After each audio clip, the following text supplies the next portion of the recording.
Welcome to Let Me Tell You a Story. My name is Dean Salvatore, and today we are going to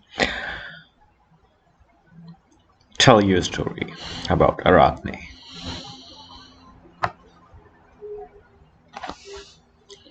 Around a million ago, there was an immaculate beaver.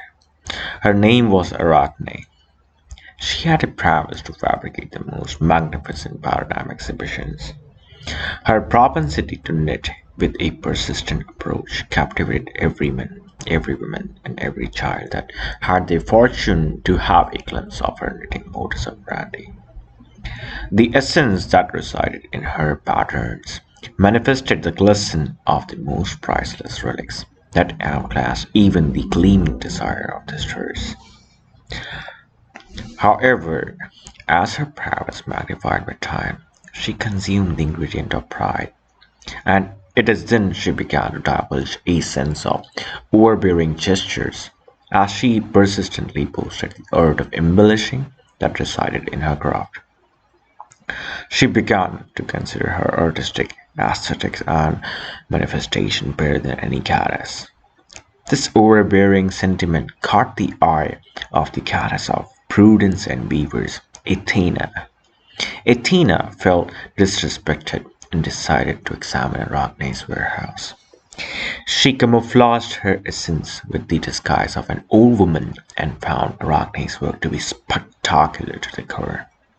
To grant her a reprieve against the exaggerating claims and disrespect she divulged, Athena praised her fabrication and counseled her to manifest respect to the goddess, as she is the goddess of the weavers and must be respected by all means. Arachne, still lost in her haze of braggadocio. Well, I've never seen her craft, and no one has really seen it, to be honest. And even if it was manifested by some degree, I'm going to be the inevitable victor. As her work for far outweighs the magnificence of any man, woman, or even a goddess, my work will always be better than Athena, no matter what. If she disagrees, then I challenge her to show up and be audacious enough to enter a contest where the entire realms will examine the depth that lies in my imagination and the finish that lies in my craft. Athena was consumed by rage and uncloaked her disguise, revealing her fascinating splendor that captivated and graved apprehension in the eyes of the villagers as they bowed.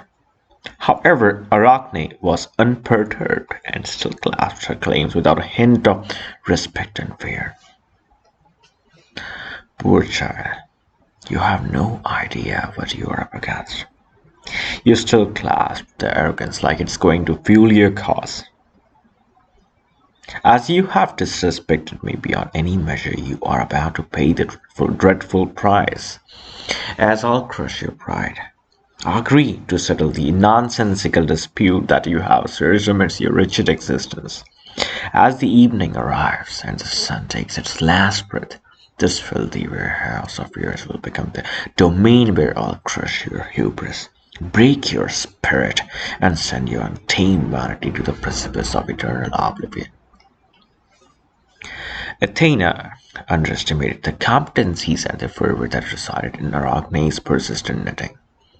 The most spectacular and one-of-a-kind concourse reached the precipice of inception, as each and every element, the stars, the winds, men, women, children, and even the gods were the jury. It was a once-in-a-lifetime miracle that even the gods claimed an honorable sight to visit. Arachne and Athena weaved, knitted, and fabricated the patterns and sewed the most immaculate and salivating pieces of craft that had the prowess to claim their place amidst the most magnificent things in all realms.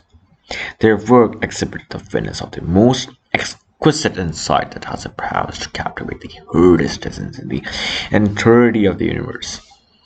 As the conquerors reached the end, the scent of magnificence carried and distributed its fervor and pulsitude everywhere.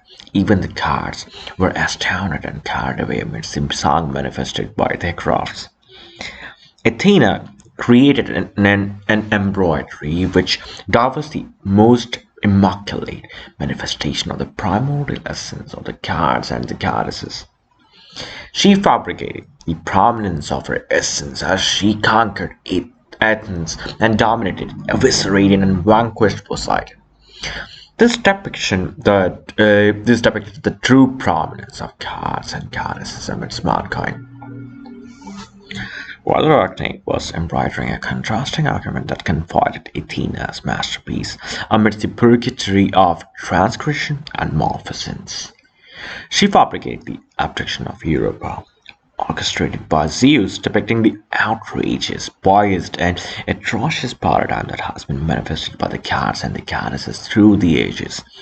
Her craft promulgated the clear fabrication of sarcasm against gods and the goddesses who exhibited their prowess to berate mankind. Arachne's work depicted the unquestionable real truth that far outstretched the paradigm captivated by Athena in her fabrication.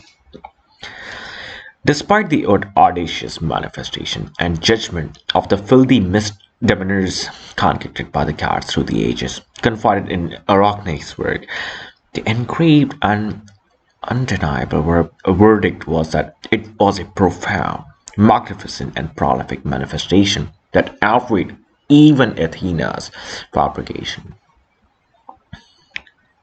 As Athena saw her rival's work, Arachne's work, Athena felt disparaged and disgraced, as not only Arachne won the conquest, she became the victor by mutilating the reputation of the gods and the goddesses that were obligated to be revered amongst mankind. Athena's wrath became incumbent and propelled by the mere outcome that engraved her name amidst the essences that has been defeated by a mere reckless mortal creature.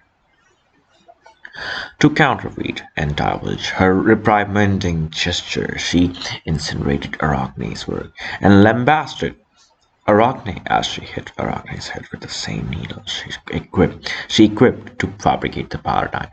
And then she imprecated the hubris girl. As the night arrives, you will become a heartless creature, as your essence has no demeanor. The elegance that you manifested will be a requirement for a grotesque fate. The arrogance you casted for a decade will drench amidst the cocoon that will emerge from the scriptures of hate. It is an endowment and an imprecation that will besiege your existence with an eternal shame. It is your story that will fabricate a lesson for every hubris that glimpses and approaches arrogance as if it was a relic to claim. Your grotesque offsprings will remind you of the contempt that resides amidst your repulsive stench. You never awaken the true prudence that resides in everything. As you swallow pride as if it was something, you will be confined amidst a facade that will remind you of the persistent that lies in your craft. The repercussion of the tale is a requirement for the untamed ramification that pride can fabricate, if it supplements your existence with a hubris that can consume you and can reinforce your essence with an eternal callous disregard.